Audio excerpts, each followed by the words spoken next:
खुलेआम चाकू से किया गया वार, पुलिस आरोपियों को पकड़ने में है असफल।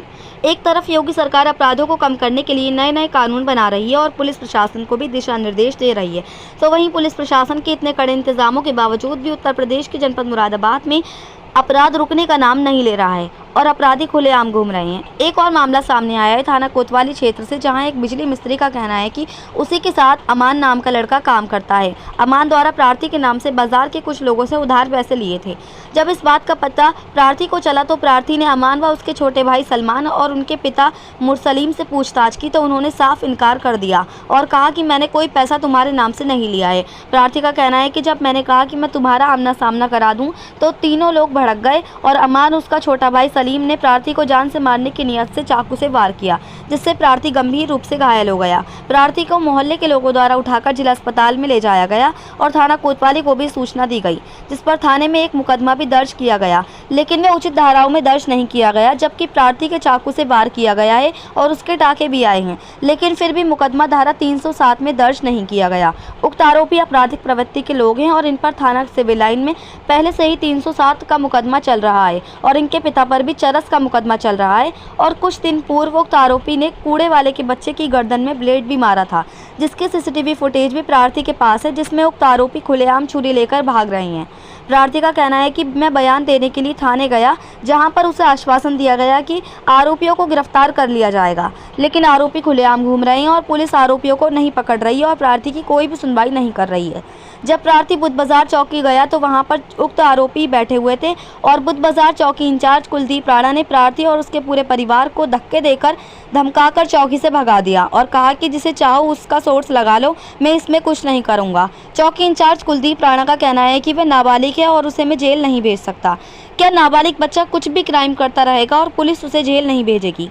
प्रार्थी का कहना है कि चौकी इंचार्ज ने आरोपियों से 80,000 रुपये लिए हैं और वे आरोपियों से हमसाज है।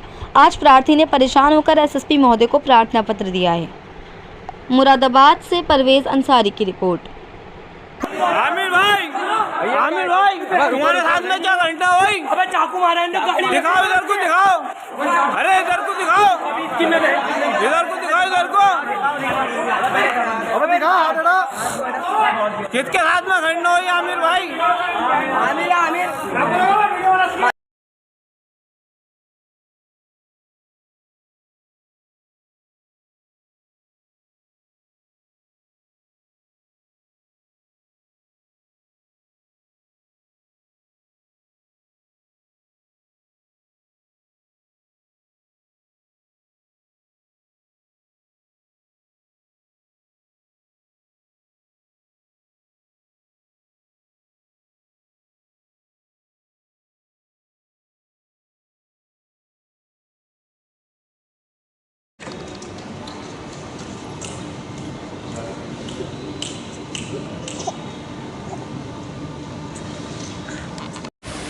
क्या नाम है भाई साहब? आमिर शहजाद। जी, आप जो कप्तान साहब से मिलने आए, किस में आए? मेरे अभी 17 तारीख में शाम 6 बजे करीब सलमान पुत्र मुरसलीम, अमान पुत्र मुरसलीम और मुरसलीम, इन तीनों बाप बेटों से झगड़ा हो गया था अमान से पैसों को लेकर।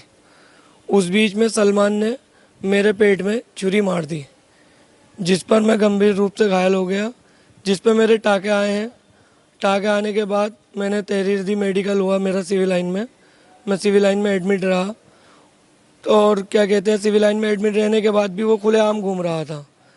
उस पर कल शाम मेरे पास कुलदीप राणा चौकी इंचार्ज साहब का फ़ोन आया कि तुम अपने बयान देने आओ थाने।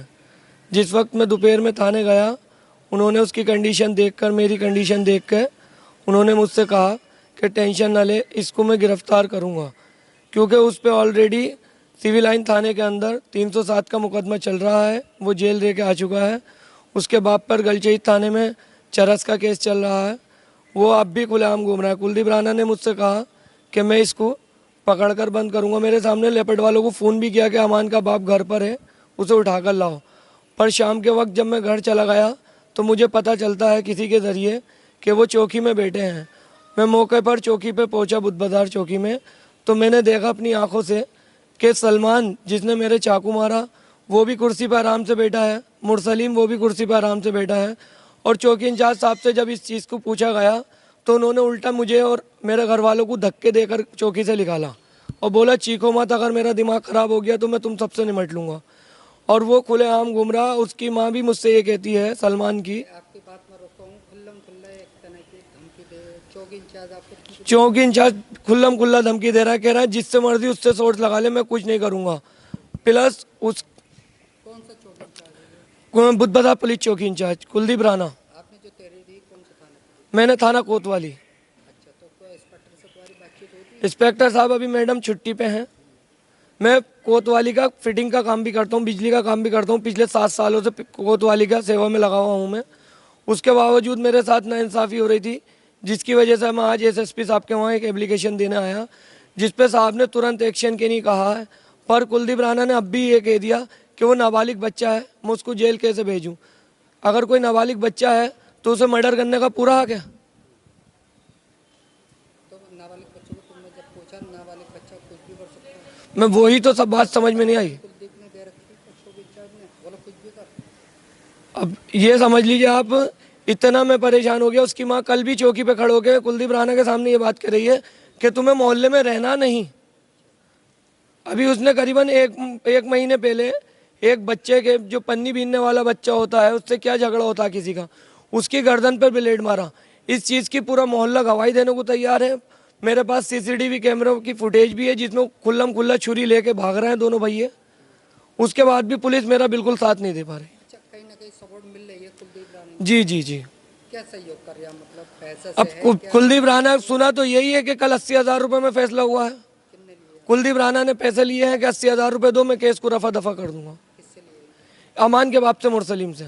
क्योंकि कल जिस तरीके से वो चौकी में बैठे थे लोग, उस हिसाब से तो यही लगता है कि जाहिर सी बात है कि इन्होंने पैसे लेकर कुर्सी पे बिठा रखा है। ना तो मुजरिम का कुर्सी पे बैठने का क्या काम।